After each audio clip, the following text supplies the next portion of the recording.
Ajde, kar gor igram.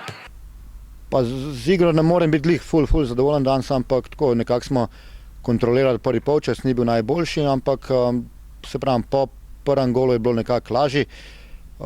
Po drugem je delovalo, da bomo imeli kontrolo celo tekmo, ampak ve se, da je 2:0 najbolj neugoden rezultat in tako se je to danes pokazalo. Oni so dali praktično z neke prekinitve gol, ker smo jo sami nekako, bom rekel, zakuhali po nepotrebnem. In potem se to, vsaka ekipa se pač dvigne po tem rezultatu, tako tudi oni, je bilo teh 50 minut, bom rekel, kar kriznih.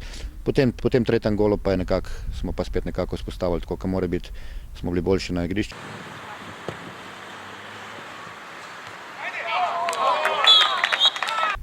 Na začetku mi ni ravno dobro šlo, sem izgubil preveč žog, nisem bil dosti samozavesten, vendar ko sem sprejel žogo ter šel 1-1, potem je vse steklo.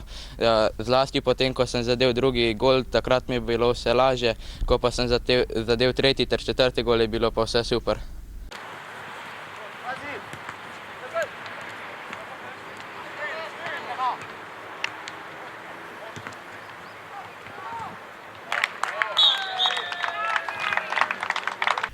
Ja, nekaj igralcev je manjkalo v ekipi, ampak to ni bilo zaradi tega, da bi podcenjevali ali pa da bi nekaj prerejali. Enostavno imamo par poškodovanih, Mlakarja smo dali na tekmo za kadete, tako da to nismo podcenjevali nasprotnika, tako da igrali smo s to ekipo, ki jo imamo, pač trenutno najbolj nekako.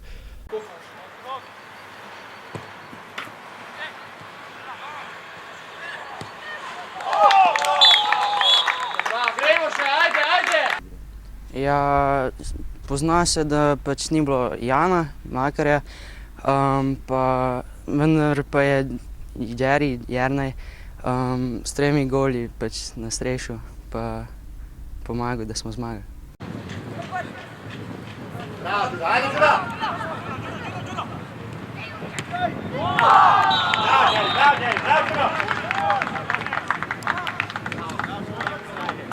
Ja, mogoče bi bili na lestvici lahko celo malo boljši, majčkeno smo sami krivi. Drugače nekaj je bilo pa tudi smole. Prvenstvo je še dolgo, tako da lahko še obrnemo stvari, tako da ni nič kritično. Mislim, da lahko pridemo še gor.